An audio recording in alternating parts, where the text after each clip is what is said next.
the attorney. Thankfully, how's everybody doing out there? It's Cam Jennings, aka Zerofatzreturns, aka Cam Fats. Hope everybody's doing great on this fine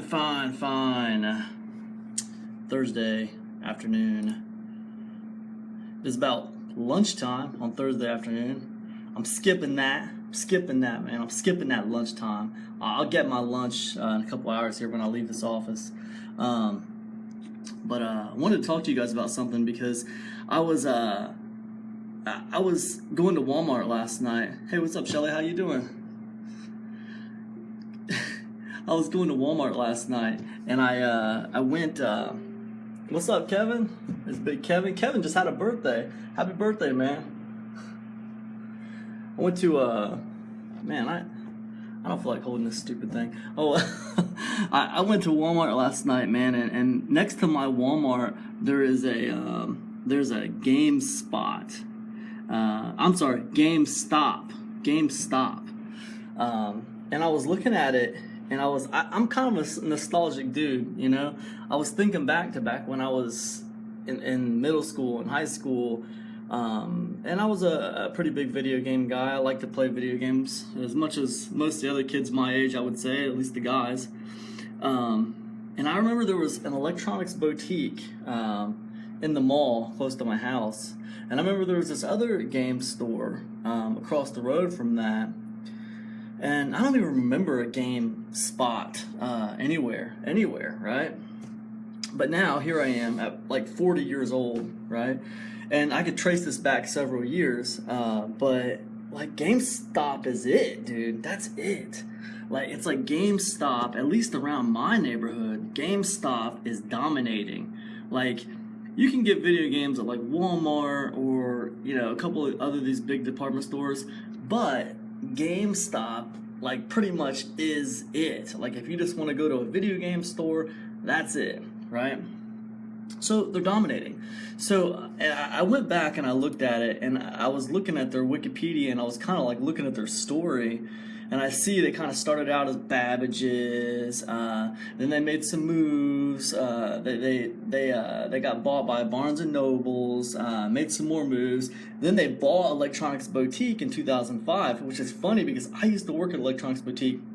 One of my first jobs out of high school was at Electronics Boutique. Funny. GameStop bought Electronics Boutique in 2005 for $1.4 billion, right? So they made moves, right? They made all these moves to this place where I was reading this article. This is for 2017. Let me read this to you really quick. It's kind of boring, so if you gotta go, you gotta go. I understand, but I won't take long. GameStop CEO sees market share gains despite Walmart moves. Mary Ellen Lloyd, a Dow Jones Newshire GameStop Corporation Chief Executive Daniel DiMatteo played down the potential impact of a new push by Walmart stores in the video game business, saying his company can continue to gain market share. During a conference call with analysts and investors, DiMatteo said Walmart's efforts are obviously an effort to boost its share of the first week of new game titles. GameStop, the largest video game and entertainment software retailer by sales, now dominates that market as it has 60 to 70% of the market share in its first week sales. So it wasn't just me, you guys. It wasn't just me that noticed GameStop was dominating the video game market. They own 60 to 70% of the video game market. You know, now I'm not going to explain on this Facebook live stream how in the hell did GameStop come to dominate this market so much, because the truth is, I don't know. I'd probably have to do a lot more research on it to find out. But I think it's interesting that they've gained so much of the market share, right? 60 to 70%. What's up, KO? How you doing, man? But anyways, the point is, even though GameStop owns 60 to 70% of the video game market right now, I promise you that will change. And the reason it's going to change is because of this. Now, I have an Xbox at my house because my family plays video games. My kids like playing video games, and we have an Xbox. However, most of the time, and I'll play a video game here or there too. You know, everybody in my house will enjoy, will partake in the video game enjoyment here and there, right? But for the most part, we don't go to GameStop to buy video games, because with our Xbox, we have the Xbox Live Marketplace, and we can just buy video games right from our computer, right from our television. We can just look through the Xbox Marketplace and we can just purchase a game right there and download it and boom, play it all right there without leaving our couch, right? That is super powerful. So what I'm telling you is these video game stores, even though GameStop has dominated the market, they've swallowed up everything, 60 to 70% market share, I'm telling you, they are going to fall by the wayside of this online ability to just download stuff online and to stream. Same as the movies. Like, you know, you see like the blockbusters and the family videos all going bye-bye because people don't feel like going to the video. They don't want to go to the movie place and rent a movie anymore. They just got Netflix. We got Hulu at our house. I can't tell you the last time I've ever been to a movie rental place to rent a movie. We don't do it anymore. We get it, we just stream it. It's all streamed. It doesn't matter. So the point is, GameStop was dominating, and it appears like they're still dominating. They're everywhere. That's the only video game store we have anywhere close to where I live. It doesn't matter. It doesn't matter. When you go in there, there's not that many people there. I mean, everybody is buying their games now on these, you know, I don't have a PlayStation, but they probably have a similar situation between like Steam and the PlayStation thing and the Xbox Live Marketplace. People, but think of all the pre-order bonuses. Yeah, right. I don't think it matters, and I know you're joking, Kale, but yeah, I mean, I think that, hey man, people just want to buy the video games. They're sitting on their couch. Right when you're playing a video game, what do I want to play tonight? I got a little bit of free time here. What video game can I play? They're chilling. So what do? If we don't find anything we want to play, what do? We go to the Xbox Marketplace and we look around for a cool new game. And plus, they're always having specials and they're always having deals like 80% off and 75% off on these games and stuff. So it's whatever. The point is, people have to adjust.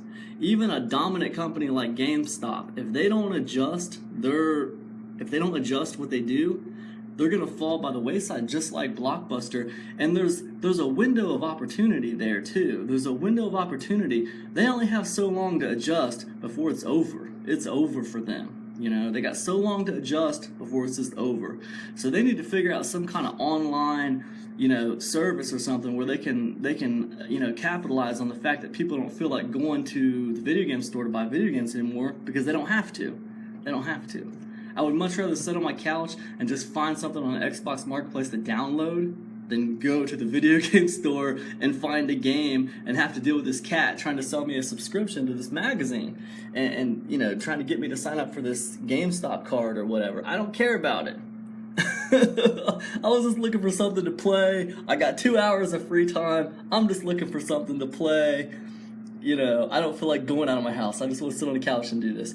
Okay, Kevin Everett says, it is a way for the console manufacturers to capture the game and distribution market. Yeah, hey, and as they should, right? As they should. Cut out the middleman. Well, you know, Kevin, they're not just cutting out the middleman. If you think about it, GameStop sells the games, and then they'll allow you to trade in the games used for a very, very small amount of money, and then they resell the used games.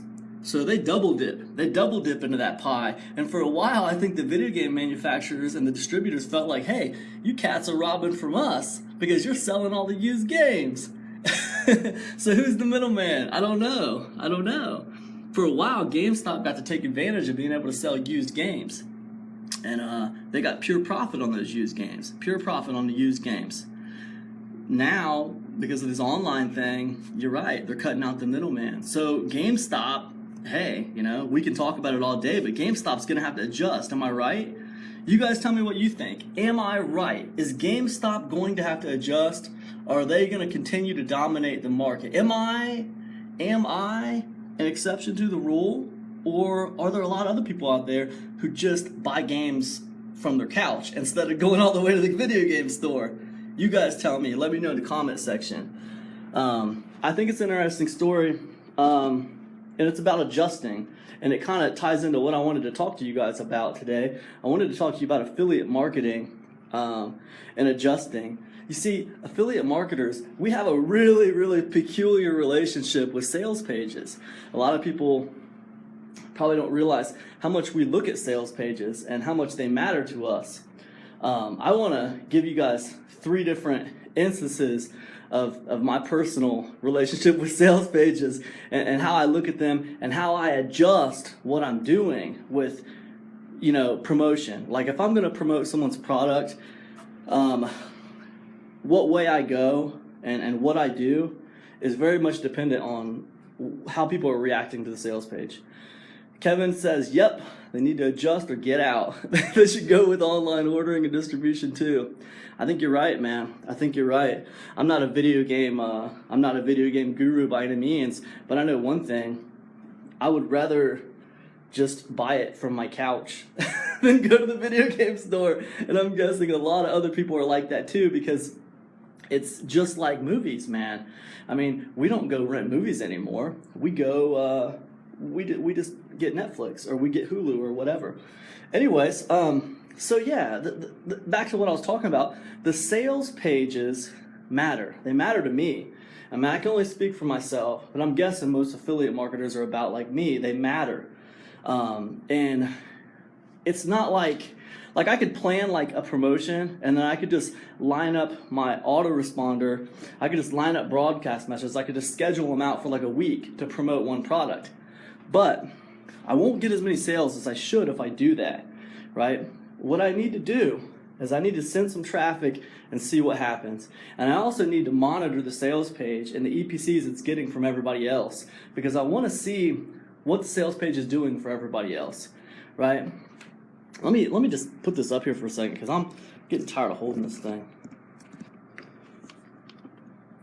Can you guys hear me okay? Let me know if you guys can hear me all right here. So I want to see what's happening with the sales page and the conversion rates, right? I'll give you 3 examples of things. 3 examples of things I've experienced, right? 3 examples. So the first one is, look. Let's assume that the product that we're promoting is a great product. It's a great product, all right? We love it. It's a great product. We know it's going to help our audience. Let's assume that, all right?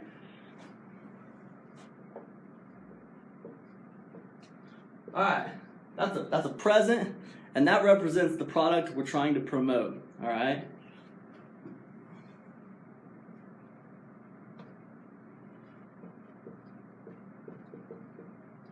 This wall, this barrier represents the sales page.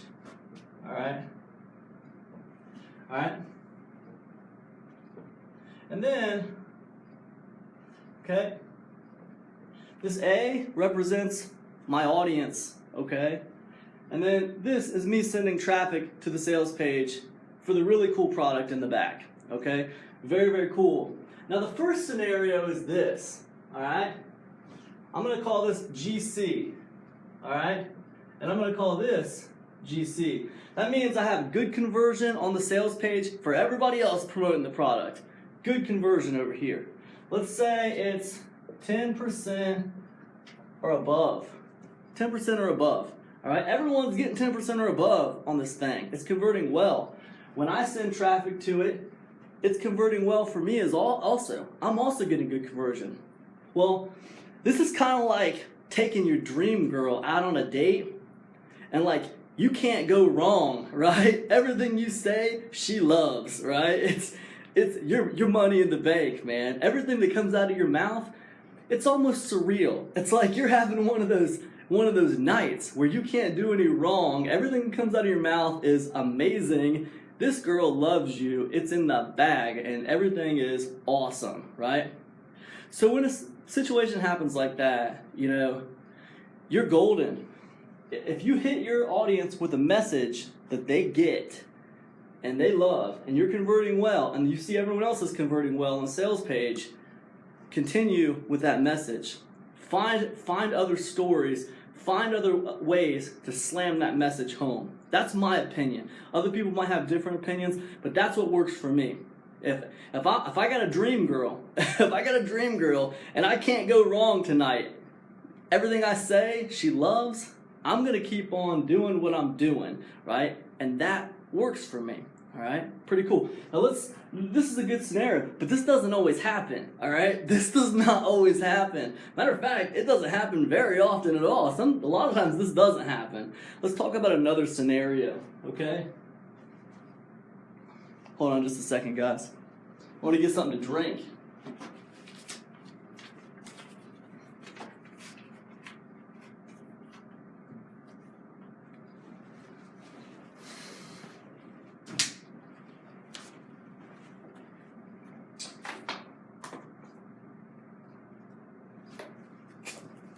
Man, bad Facebook live streamer. Not prepared.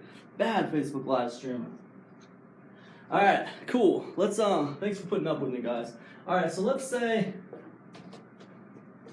get rid of this. Let's go to Doomsday Scenario, okay? Let's go to our Doomsday Scenario, and I call it Doomsday Scenario, but guess what? It happens all the time. So I don't know how much of a Doomsday Scenario it is because it's always happening. All right, Doomsday Scenario, right? Sales page less than 10%, right? Bad conversion as well. Bad conversion, less than 10%. And look, let's be honest, with these doomsday scenarios, many times, we're not even talking about less than 10%.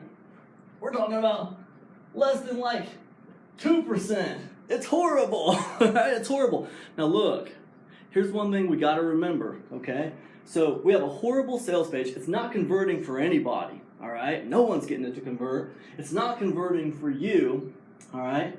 Now this is a situation where it's important to remember that the product is good. You like the product. There's a reason why you're promoting it. You feel like it's gonna help your people, okay? So in this situation, even though you feel like this is gonna help your people, you're still a business. You're still running a business. Now, obviously, what's happening here is this product, although it might be really good, it has a very bad sales page. There's a couple things you can do as a affiliate marketer. Number one, this is assuming you don't want to pull out. You can always pull out. If it's not working for you, you can always pull out, and many affiliate marketers do. They just pull out. It's not working. Whatever, I'm moving on. Many of them do, and I don't fault you for that. But what if this is a really good product, you know it's going to help your people, and you don't want to pull out? You want to help the product vendor sell this product. You know it's going to help people. All right, so here's two things that I do in this kind of a situation. Number one, I'll reach out to the product vendor, and I will say, hey, listen, man, your conversion rates are really low. It's hard to sell this thing. Could you, maybe you should consider adjusting your sales page. Could you adjust your sales page? And maybe give them a couple of pointers on how you think they might adjust their sales page. Now look, it's their product, and you have to be careful how you pose that. It's their rodeo, man. It's not your rodeo, it's their rodeo. So, you could offend people, you can piss them off, whatever, do whatever you want to do. That's one thing you can do. But the fact is, if you stand to make money, and you're trying to help them make money, and you're sending them a lot of traffic and it's getting wasted because of a crappy sales page, that's one thing you can do. Reach out to them, ask them to consider adjusting, maybe give them a few pointers. Here's the other thing that you can do, and this is a little bit more helpful because you don't have to worry about the product vendor. The other thing you can do is you can take it into your own hands, and what you can do is you can just tell your audience, dude, check it out. The sales page on this product sucks, all right? It absolutely sucks. I've already reached out to the product vendor and let them know this. It is what it is, The fact of the matter is, don't judge a book by its cover. This product can help you, it will help you, it's worth your time and it's worth your money. Here's why.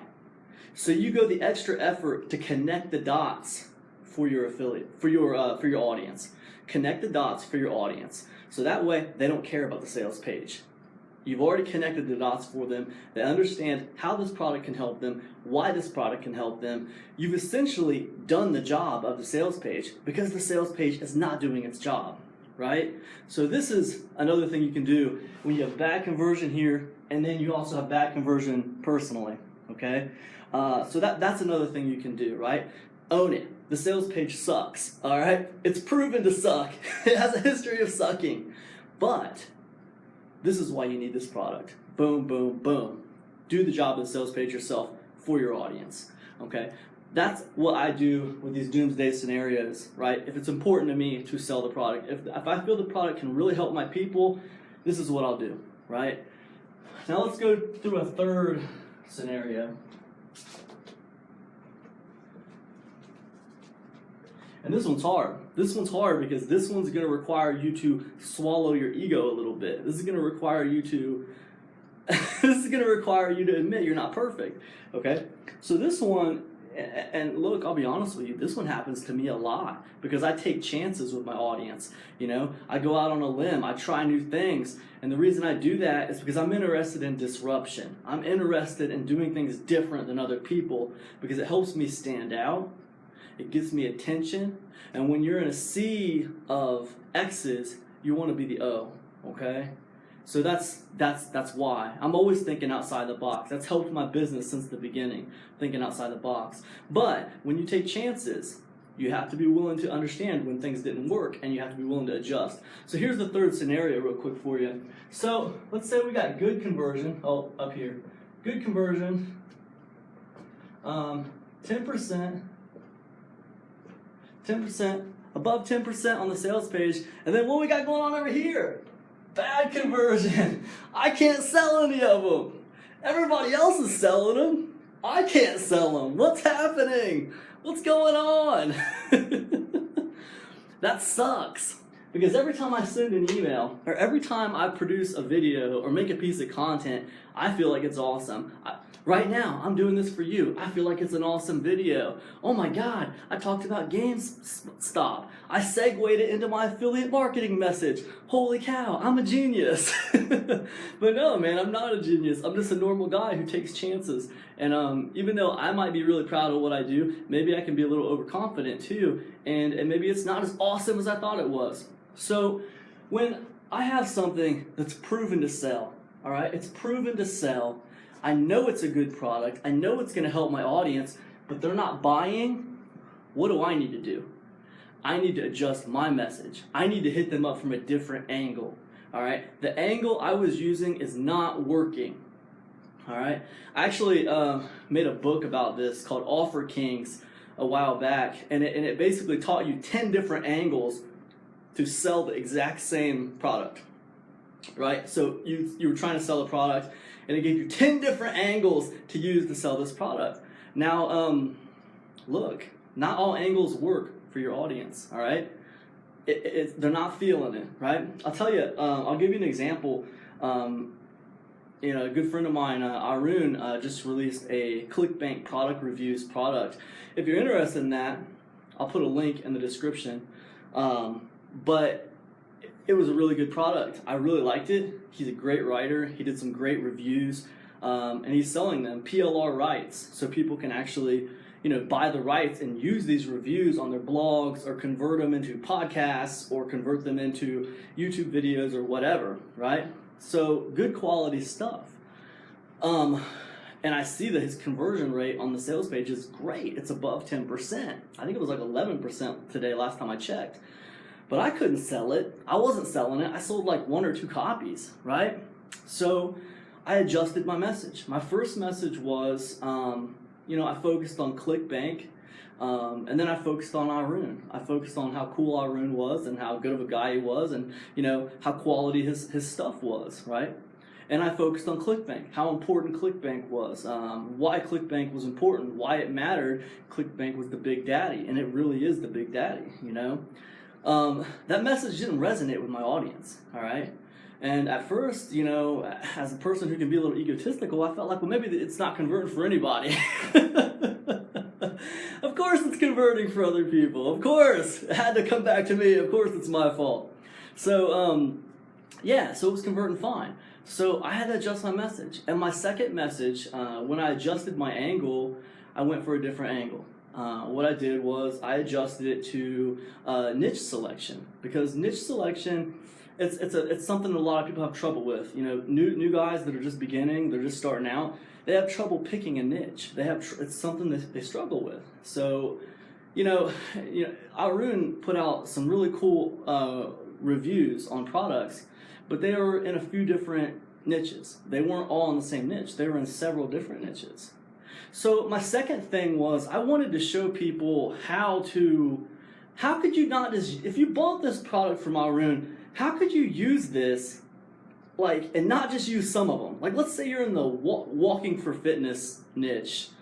Well, all of Arun's reviews aren't going to help you. Now, could you just use one of those reviews and make your $10 back? Yeah, of course you could. You just had to sell one of the product and you'd make your money back. But, when you buy something, you'd like to be able to use all of it, not just a part of it, right? And I think that was a hesitation for a lot of people, I can't use all of that. I can only use maybe 3 of those articles because none of that other stuff is in my space. So my second angle was a niche selection angle, and what I wanted to do was I wanted to show people how they could actually just work out any niche they wanted to, right? Just not even select a niche, right? Just not even select a niche at all, right? You could just work out of anything, right? And we do this with list channels, with list blogs. We do this with several different ways. We do this by targeting emotion. We do this by targeting life skills. We do this by targeting things and having a common denominator on our blog or on our YouTube channel or on our podcast, a common denominator that's not the niche. It's not the subject. If the common denominator on my podcast is motivational stories, well, guess what? I can find motivational stories in any niche, all right? Any niche. I can find motivational stories in the health niche. I can find motivational stories in, the crazy numerology niche. I can find motivational stories, of course, in the make money online niche. I can find them anywhere, right? So motivation is a life skill. Motivation is a life skill. Now I can take a life skill like that and I can make that my common denominator. That is my niche. My niche is motivation, right? And now, man, now I'm like water, my friend. Like Bruce Lee says, be like water, right?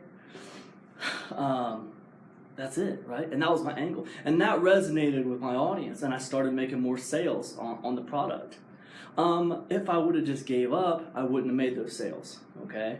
But all I had to do was reposition. All I had to do was find a different angle to approach the problem. You see, I can do that because I believe in the product. Not only do I believe in the product, I believe that the product can help my audience, all right?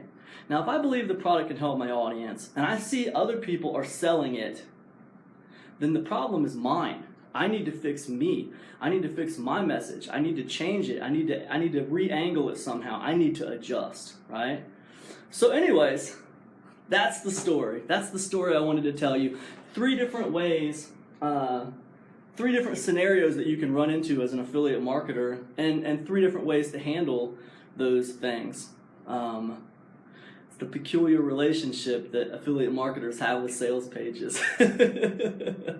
Anyways, I hope you guys are doing amazing out there on this fine Thursday afternoon. I think that's all I got for this one. Hope everybody's doing great. Man, I would love it, absolutely love it, if you shared my video.